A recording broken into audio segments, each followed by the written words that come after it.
Uncle এই অত্যাচারী জুলুমবাজদের হাত থেকে আমাকে বাঁচান। তোমাক পুলিশ কেমনে ধরলে, এটা কোনো কথা? পুলিশ আমাকে কেন ধরবে? শামসু লোক দিয়ে আমাকে বাইর থেকে তুলে নিয়ে যাচ্ছে। এনে এমন মার মারছে মনে হচ্ছে হাড়াড্ডি সব জয়েন্ট খুলে গেছে। হাই রে শামসু, এটা কি খেলা খেলে দিল আর বাইরে রোটাসে পুলিশ তোমাকে গ্রেপ্তার করে নিয়েছে। তোমার নাকি ড্যান্ডি শাকিলের সাথে সম্পৃক্ততা ছিল।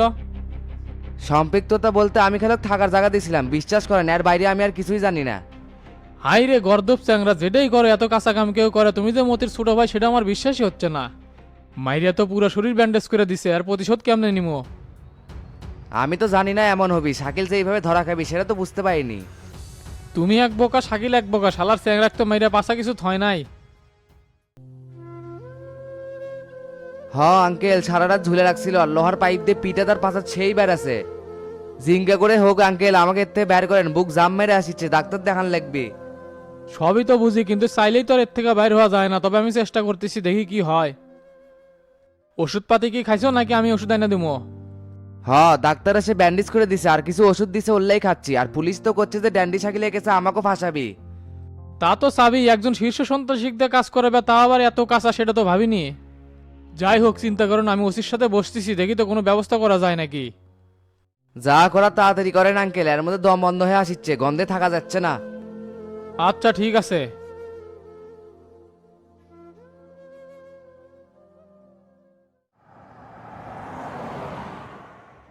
এলাকার পরিস্থিতি তো ভালো না চাচা, লোকজন আপনার বিরুদ্ধে বিক্ষোভ করছে, সবাই তো ফোন দিয়ে এই কথাই করছে। আমার বিরুদ্ধে তো বিক্ষোভ চলবি, জেলার রাজনীতির ভিতরে যে আগুন লেগে দিছি এটাই তো স্বাভাবিক। একেবারে ঠিক কথা বলছেন চাচা, ওরা ভয় পাইছে দেখেই তো এল্লা করিচ্ছে।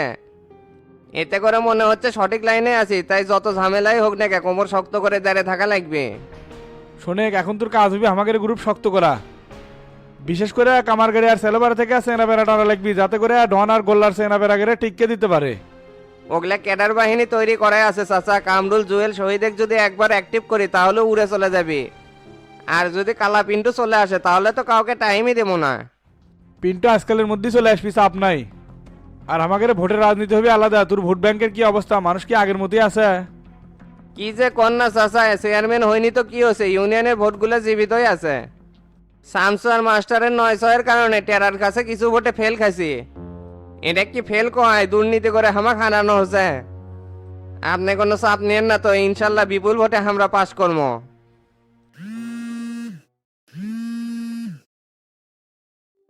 কোতে কোতে পিন্টু ফোন দিছে রে।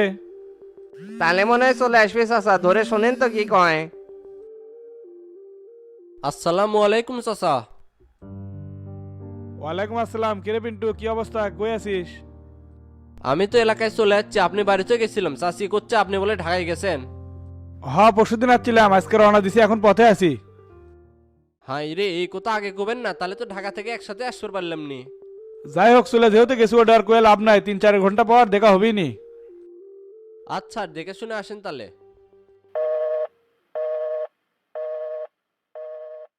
বহুত দিন পর এলাকাতে আসলাম, সবকিছু দেখে আগের মতোই আছে। দেখি আয়নালের দোকানে যাই, এক কাপ কফি আর সিগারেট খাওয়া লাগবে।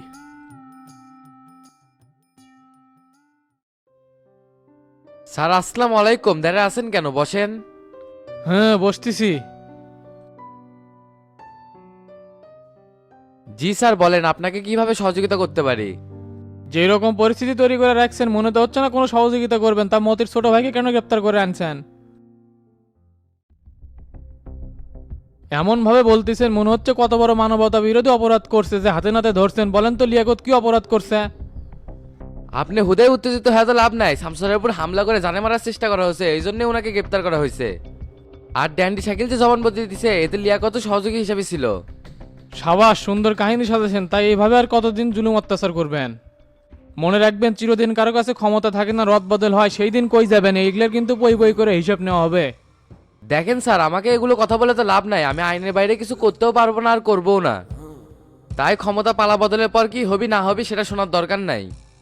দেখেন বিজয় সাহেব, ড্যান্ডি শাকিল শত্রুতা করে কারো নাম বলতে পারে, তাই বলে কি তাকেই তুলে আনবেন? দীর্ঘদিন ধরে শামসুর সাথে আমার গ্রুপের রেশারেশি চলতেছে, তাই শত্রুতা করে ভাইস্তার নাম বলছে। এখন শামসুর সাথে যেটাই খারাপই হচ্ছে না কেন, তার জন্য আমাদের দোষারোপ করা হচ্ছে। এটা আমাদের উপর জুলুম করা হচ্ছে না? ভাইস্তাদক মাইরা কি হাল করছে, যাই হোক ওক ছাড়িয়ে দেন, বাসায় নিয়ে যা ট্রিটমেন্ট করতে হবে। সরি স্যার, ছাড়তে পারবো না, আজকেই জেলে চালান করে দিব, চার্জশিট করা শেষ, আপনি কোর্ট থেকে জামিন করে নিয়েন। বিজয় সাহেব, আমি কিন্তু কাদের মোল্লা, আমার জিম্মাই, ওকে ছেড়ে দেন। বেশি তালবাহানা করেন না, এর পরিণাম কিন্তু অনেক খারাপ হবে, তাই ভালোভাবে করছি, ওকে ছেড়ে দেন। আপনি কি আমাকে থ্রেট করতেছেন নাকি? আপনি যেটা বলতেছেন সেটাই, দেশের রাজনীতিতে আমরাও গুরুত্বপূর্ণ ভূমিকা পালন করি, তাই ছেড়ে নেওয়ার অধিকার আমাদেরও আছে। দিন পাল্টিছে, জনগণ যেমন সচেতন হচ্ছে, প্রশাসনে তেমন চাটাচাটি বাদ দিছে, আপনি এখন আসতে পারেন। ঠিক আছে, উঠলাম, তবে মনে রাখেন সময় একদিন আমাদেরও আসবে, সেই দিন আপনাকে হিসাব বুঝে দিব।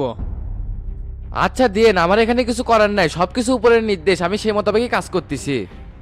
উপর থেকে যে কেড়ে গুটি চালতেছে সেটাকে বন্ধ করা লাগবে, থাকেন, উঠলাম। হাসান, এ হাসান, কই তুমি? স্যার এই লোক কিন্তু সুবিধার না, শামসু স্যারের মেন শত্রু ইনি। এরা হলো রাজনীতির নষ্ট নেতা, এদের কাছ থেকে জাতি ভালো কিছু আশা করে না। একদম ঠিক কথা কছেন স্যার, আমি চার্জশিট রেডি করছি, একটু পরে জেল থেকে গাড়ি আসবে, ওক চালান করে দিলাম। হ্যাঁ দাও, আর ওনাকে জেলের মধ্যে একটু ট্রিটমেন্ট করাতে বলো।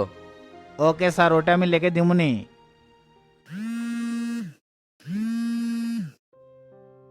আসসালামু আলাইকুম স্যার। ওয়ালাইকুম আসসালাম। বিজয়, খবর কি? কাদের মোল্লা কি থানাত গেছিল? জি স্যার, মাত্রই আমার কাছ থেকে উঠে গেল, লিয়াকতকে ছাড়ানোর জন্য আসছিল, ছেড়ে দেয়নি থেকে আমাকে থ্রেট দিয়ে গেল। খালি কলসি বাজে বেশি, ওল্লা ফাঁকা থেট দিয়ে লাভ আছে নাকি? তোমাকে যেভাবে চার্জশিট রেডি করতে বলছিলাম ওইভাবে করনি? জি স্যার, ওইভাবেই করছি, মোল্লা তো বারবার কয়ে গেল ক্ষমতার পালা বদল হলে তোমাকে দেখে নিব। শত্রুদের দমাতে আর সঠিকভাবে দায়িত্ব পালন করতে গেলে এরকম দুই একটা থেট আসবেই। ইনশাল্লাহ সামনে আরো ভালো কিছু আসবে, মোল্লাকের অস্তিত্ব বিলীন করে দেবো, তুমি কোনো ভয় পেও না। প্রশাসন থেকে তোমরা যেভাবে আমাকে সার্বিক সহযোগিতা করতেছো, ইনশাল্লাহ তোমাদের অবস্থান আরো ভালো হবে। আর লিয়াকত যাতে জামিনে বের না হতে পারে, কথা ক্লিয়ার? ঠিক আছে স্যার, ক্লিয়ার, আমি সেই ব্যবস্থাই করছি।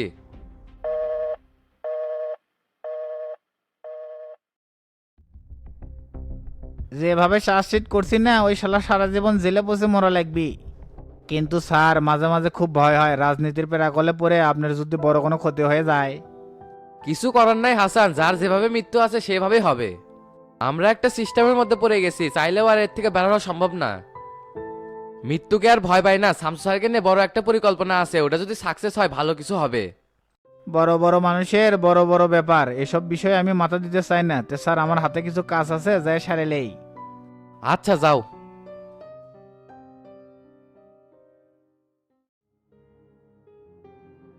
কে রে, কালা পিন্টু নাকি? এতদিন পর কোথা থেকে? হরে মেলা দিন পরে এলাকাতে আসলাম, চিটাগাং আসছিলাম ব্যবসার কাজে। দেশ বিদেশে বিজনেস করা লাগে রে, আসার সময় পাইনি। তে এলাকার কি অবস্থা? শফিকও ভোটের দ্বার আছে, সিটার বাটপা এলাকাতে আসা শুরু করছে। এখন থেকে রাতের দোকানে 2টা করে তালা মারা লাগবে। এলাকার অবস্থা তো ভালো, কিছুদিন আগে শুনলাম তুই বলে মরে গেছো। দেশ বে এগুলা গুজব, তো কারা কছে জলজন্ত মানসিক মেরা ভালাছে।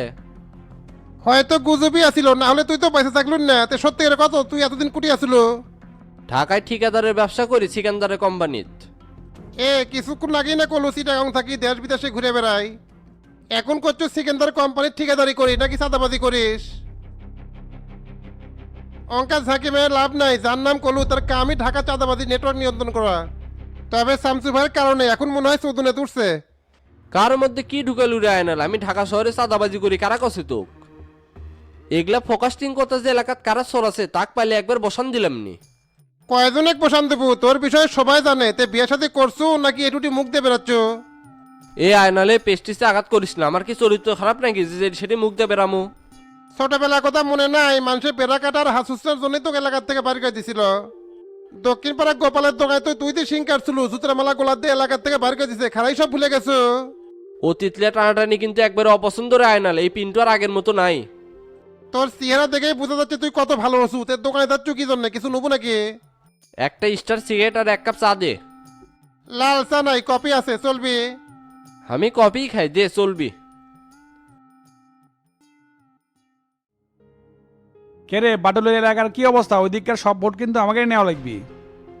বাটুল তো এলাকার চিটার নামে গণ্য, আর কোনো ভোট আছে নাকি? হাত পাও ধরে একবারে না চেয়ারম্যান হয়েছিল, তারপরে যে 2 নাম্বারই করছে, মানুষজন তো আর দেখতেই পায় না। লক্ষ্মীপুর আর পশ্চিমপাড়া মানুষের সাথে ত্রাণের চাউল আর বয়স্ক ভাতা নিয়ে বহুত নয়ছয় করছে। এখন শফিক এক পুশিং পাশিং দিয়ে খাওয়ার জন্য ওর সাথে ঘুরতেছে। ভাই আপনি একবার ঠিক কথা বলছেন, বাটুল এলাকা 93% ভোট পাচ্ছে।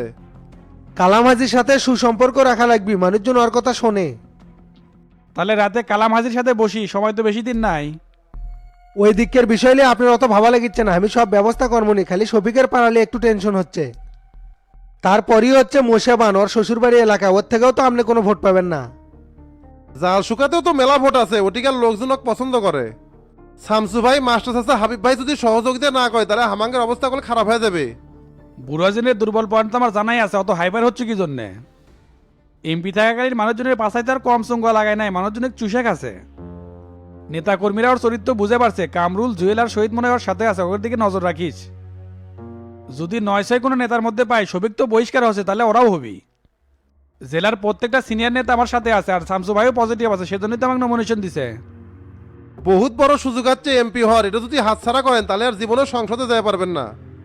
গতকাল মিছিল করে তো শফিকে একবার ধুয়ে দিছি, ওকে বেইমান বলে আখ্যায়িত করছে। খুব ভালো করছো, এখন থেকে রাতে টহল দেওয়া লাগবে, যাতে করে এলাকার মধ্যে কেউ টেকা না ঢোকাতে পারে।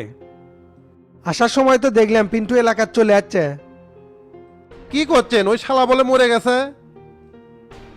না বেরলে সব গুজব, মুই তো ঢাকার সিকেন্দারের সাথে থাকে। কোন সেকেন্ডারের কথা করছো? ঢাকা ৭ আসনের এমপি নাকি? হ ভাই, ওর সেলা কোমলের সাথে থাকে। তে কি হচ্ছে? এত চাপ নিয়ে এত কিছু নাই, বলে ঢাকার ডন এলাকা দেশে বেল পাবি না। কোথার 19-20 দেখলেই মাজা বরাবর দিয়ে দেবো বসান। এত উড়িস নেবে, ওর সাথে ঝামেলা করলে ঢাকা ঢুকতে পাবনি তো। নির্বাচনের আগে শফিক এলে আউটপাট পাড়া এলাকা ঢোকাচ্ছে কি জন্য, সেটাই তো বুঝিচ্ছি না। শোন ডন, চোখ কান খোলা রাখে চলবো, নিশ্চয়ই আমার পিছনে ষড়যন্ত্র চলতেছে। এলাকার যেহেতু পিন্টু ঢুকছে, আমার তো মনে হচ্ছে বিশৃঙ্খলা একটা হবেই। ওই কুটিকের কোন হরিদাস পাল হয়ে যাচ্ছে যে বিশৃঙ্খলা তৈরি করবি, ওর পা কেটে হাতে ধরে দেবো না। এই সময় কোনো বিশৃঙ্খলা করা যাবে না, আগে ভোট হয়ে যাক, তারপরে কাটাকাটি করবনি। এ এক কাজ, মতি চেয়ারম্যান আর আলমগীর মেম্বারের সাথে যোগাযোগ করছিল, টাইম তো হয়ে গেল, রওনা দেওয়া লাগবে। সব কিছুতে রেডি করছে, আলমগীর মেম্বার তো বারবার ফোন দিচ্ছে যে আমরা যাচ্ছি কখন। বলে দে যে আমরা রওনা দিছি। আর তুই গাড়ির বহর নিয়ে আমার পেছে পেছে আসবো, আর প্রত্যেক মোটরসাইকেলে 1 লিটার করে তেল তুলে দেবো। আচ্ছা ভাই দুমুনি, তে গাবতলি প্রোগ্রাম সেটা কি শাহজাহানপুরে ঢুকবেন? গাবতলিতে প্রোগ্রাম আছে দুটো, আবার আকাশ করছে আমার এলাকাতে উঠান বৈঠক করা লিখবি। আজকে নতুন করে আর কোনো প্রোগ্রাম নিস না, কালকে সকালে বাড়ামনি। আচ্ছা ভাই ঠিক আছে, তাহলে আমি যে আছে আপনাকে তেল তুলে দেই। যা যা তাড়াতাড়ি কর, সবাই বসে আছে আমাদের জন্য। এ এক কাজ ওঠে, তুই আমার সাথে গাড়ি চল। ঠিক আছে ভাই, চলেন।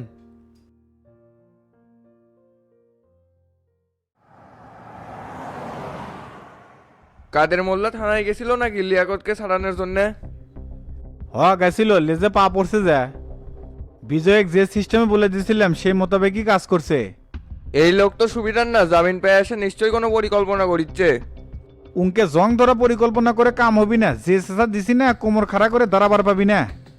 খালি টেনশন হচ্ছে সভাপতি গিয়ে, কার যে পরিকল্পনায় চলিচ্ছে আল্লাহই ভালো জানে।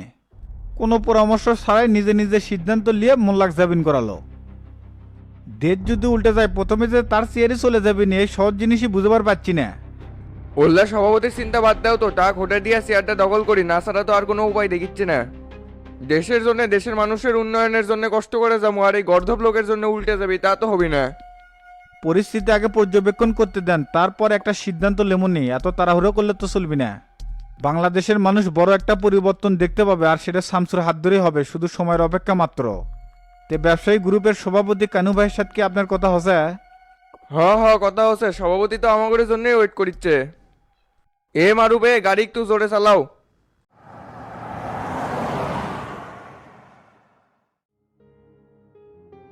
আমার তো মনে হচ্ছে মাস্টার এলাকার মধ্যে তুমুল একটা গ্যাঞ্জাম বাঁচতে পারে। গ্যাঞ্জাম বাজবি মানে? এরকম তো কোনো কিছু আমার চোখে পড়লো না। শফিকের লোকজনদের দেখলাম 3 মাথার মোড়ে সেই জমায়েত পাকাছে, এদের উদ্দেশ্য তো ভালো দেখলাম না। কি যে বোকার মতন কথা কন, শফিকের কি সেই সাহস আছে যে আমাদের সাথে এসে গ্যাঞ্জাম করবি? তুমি বুঝতেছ না, অক দল থেকে বহিষ্কার করে দেওয়া আছে, ওই কি আর আমা করে মানবে? এখন খালি উঠতিছে, দেখো কোন দিন ম্যান তোতার সাথে ধাবড়াধাবড়ি হয়। যদি সেটাই হয় হাবিব ভাই, তাহলে শফিকের কপালে খারাপই আছে, এমনিতেই স্বতন্ত্র থেকে দেরে ভুল করছে। এমপির বাল তো হবারই পারবি না, মিসাই খালি গাওটা মাইকে দল থেকে বহিষ্কার হলো। এলাকার মধ্যে যে খারাপ রেপুটেশন, এই লোকে ভোট দিবি কেরা? ভোট যাতে না পায় সেই ব্যবস্থাই করা লাগবে, এখানে তোতার চাইতে মার্কাই বড়। গোল্লার দনেক বলে দাও, এলাকার মধ্যে যাই মাতব্বরি করবে আসবি, তাক যেন ঝাঁটে বিদায় করে। আজাইরা কারো পায়ে পাড়া দিয়ে ঝগড়া করা যাবে না হাবিব ভাই, এমনিতেই ওদের নামে বিক্ষোভ মিছিল করছে, এই পর্যন্তই ঠিক আছে। সুষ্ঠুভাবে আগে ভোটটা পার করি, তারপর শফিকের পিছে লাগলেই হবি, ওর তাল ধরলে হবি না। শফিক চাচ্ছে ওর সাথে একটা ঝামেলা লাগায়, যাতে করে এলাকার মানুষের আলাদা সিম্পেথি পায়। তোমার কথাও ঠিক আছে মাস্টার, নাগরিক পার্টির জুলফিকারও এটাতে সুযোগ নিতে পারে, কিন্তু বুড়ে জিনের লোকজন যদি গায়ে পড়ে ঝামেলা করে তখন কি করবো? সেটা পরে দেখা যাবে নি, অত অগ্রিম চিন্তা ভাবনা করা যাবে না। আপনি একটু তোতাক বেশি বেশি সময় দেন। আজকে গাবতলী হাই স্কুল মাঠ আর বাগবাড়ি কলেজ মাঠে প্রোগ্রাম আছে, আপনি একটু ওর সাথে যান। জেলার নেতারা সাথে থাকলে ইউনিয়নের নেতাকর্মীরা উৎসাহ পাবি। আচ্ছা ঠিক আছে, গেলাম, তাড়াতাড়ি প্রোগ্রামটা সেরে আসি। আচ্ছা ঠিক আছে যান, আমি তোতাক বলে দিচ্ছি, ওই আপনাকে রিসিভ করে নিয়ে যাবিনি।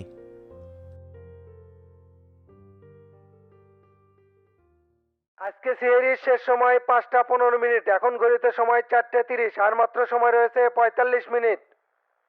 আপনারা উঠুন, সিএরি করে নিন, আর কিছুক্ষণের মধ্যেই কিন্তু ফজরের আজান দিয়ে দেখ দিব। তো আর আছে মাত্র 45 মিনিট, এখনো ভাতও হলো না, চাচারাও ঘুম থেকে উঠলো না, আর মিজানও তো বাইরে থেকে আসলো না। ময়েরিক বারবার কইলাম রোজার একটা মাস বাড়ির থেকে যাও, কোনো কথাই শোনে না, দুনিয়ার জ্বালা হচ্ছে আমার। দেখি আরেকবার ডাক দিই তো ঘরে, খেলে খাবি না হলে একাই খাই শুয়ে বনমো।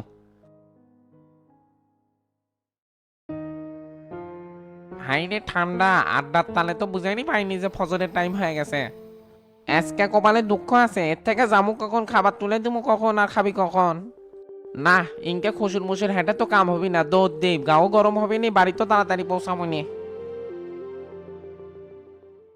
প্রিয় রোজাদার ব্যক্তিগণ, আর মাত্র সময় আছে 15 মিনিট, আপনারা তাড়াতাড়ি সিএরিটা শেষ করে নিন, আর অবশ্যই ফজরের সালাত জামাতের সহিত মসজিদে এসে আদায় করবেন। কাম শেষ সেরে আর না সময় আছে 15 মিনিট, গোল্লা ভাই আমার জন্যই দাঁড়ায় আছে। ক্যারে সেরাইয়ে সারা রাত কুটিয়া ছিল, এই ফজরে আসার সময় হলো তোর। ঢাকা থেকে সাতটারে ম্যাডাম মিল্টন আসছিল, তার সাথে বসে থেকে একটু গল্প করলাম। খুব গল্প আলা হসু না, সারা রাত গল্প করে হয় না, এদিকে রান্না বান্না কারা করে? কে কালকে রাতে তো আমি করলাম, একদিনে না করছেন, আর গরমে কুলান যাচ্ছে না। বারবার করে করলাম ময়ূর ভাবিক নিয়ে আসেন, সেটা তো শুনলেন না। মেয়ের ম্যানসের কাজ কি ছেলে ম্যানসেক দেওয়া হয়? ভাবির সাথে পারেন না, যত গরম খালি হামাগরের সাথেই। এক থাপ্পড় দিয়ে কানপট্টি গরম করে ফেলে দেবো, সময় নাই, তাড়াতাড়ি আয়, চাচা বসে আছে।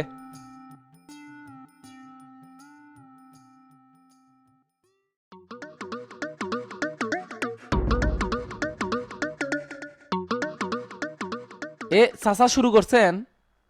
না তোকের জন্য বসে থাকবো নি, সময় আছে, এটা মিজানে কুটতে আসলো। ওই তো এনা বাথরুমে গেছে, আসিচ্ছে। সময় নাই, এখন গেছে বাথরুমে, ফাজিল একটা।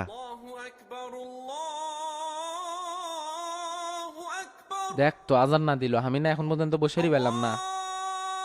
আজকে আর ভাত খাওয়া হলো না, পানি খাই রোজা থাকা লাগবি। ই আল্লাহ, আজান না দিল, হাগা আসারও আর সময় পেল না। আজকে আমার কপালে দুঃখ আছে।